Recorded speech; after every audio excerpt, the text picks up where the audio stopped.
After conducting countless interviews over the last few years, I've seen so many people utilize the 15 minutes in the lead up to their interview so well, and a lot of people not so well. Hi, it's Ash here. Welcome back to the channel. If you're new here though, this is where you'll find CV tips, job search advice, and anything you need to take your career to the next level. So if you're into that sort of thing, hit subscribe now. Okay, so back to the title of the video. What should you do in the 15 minutes before your interview starts? Now, as companies slowly start to return to the office, this is where we'll start to see face-to-face interviews hopefully starting back up again. So I think it's a good time to start talking about how to approach face-to-face interviews. So remember, your interview starts as soon as you walk through the door. Hopefully this is around 15 minutes before the interview starts. This is always a safe amount of time to arrive before your interview. Any later and you risk stressing yourself, worrying whether or not you're going to make it on time. Any more than 15 minutes, you risk causing an inconvenience to your interviewer though. Remember, they're working a normal day and your interview is just part of their diary that day. I've had times where candidates have turned up an hour before their interview is about to start. As an interviewer, you don't want a candidate to be waiting around. You feel compelled to speak to them, introduce yourself, and give them something to do or point them in the right direction whilst they're waiting for their interview to start. It's just not ideal. The hiring manager or the recruiter has probably got a bunch of other tasks to do before your interview starts. And not only does it cause an inconvenience to your interviewer, it also suggests that time management could be an issue. By all means, please make sure that you arrive in the area half an hour, 45 minutes before the interview, however long you want. But if you're any earlier than 15 minutes to the interview, take the scenic route or stop at a coffee shop before your interview. As soon as you walk in now, be aware of everything you're doing and saying. Treat the front of house staff just like you would any other interviewer. I'll link a video up in the corner about a time where someone who didn't treat their front of house staff like they would their interviewer actually ended up costing them a job offer. And remember, first impressions start before you've even said a word. Make sure the first thing people see is a big smile and nice open body language. This makes you seem really friendly and easy to converse with. If you've had a miserable journey or it's been raining, try to put this to the back of your mind. Naturally, people are always drawn to those who are able to smile through adversity.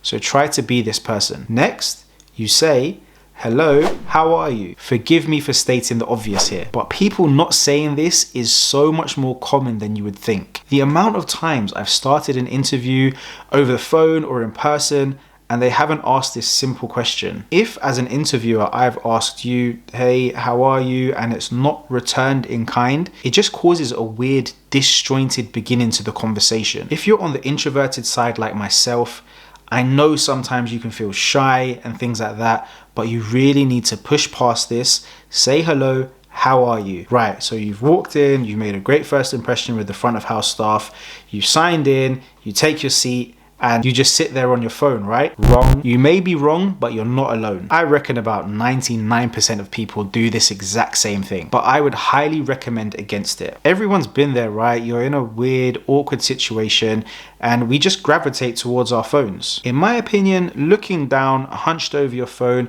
gives you a very closed off appearance. Personally, I like to err on the side of caution and avoid any association with this kind of description. I mean, you don't want your interviewer's first thoughts, whether consciously or subconsciously, to be they look rather uncomfortable waiting for this interview. But the main reason I don't like this, and it's happened to me many times, I've gone to greet a candidate and they haven't even noticed I've entered the room because they're looking down at their phone. Just imagine your interviewer coming in to greet you and you haven't even noticed them until they're standing over you, just because you were looking at your phone unnecessarily. It's really not a good look. What I would say is, be aware of your surroundings. Take it all in. I mean, this could be your new workplace, right? Ideally, if you have the confidence, make conversation with the front of house staff. These people can give you some great insight into the business, and 9 times out of 10, the interviewer is probably going to liaise with the front of house staff just to see how they engaged with you. At the very least, at least flick through the literature that's in reception, but please just don't be on your phone.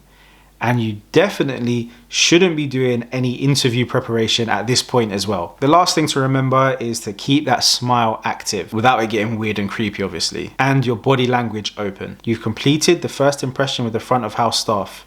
Your first impression with the interviewer is about to begin, so stay on your toes. Be ready for their arrival. And that is what you should be doing in the 15 minutes before your interview is about to start. I hope that helped and you got some value out of today's video on what you should be doing 15 minutes before your interview is due to start.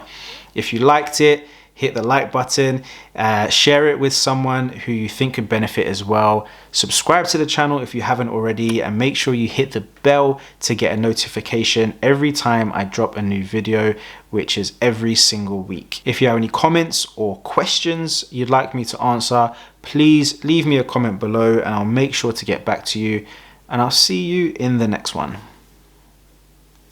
Boom.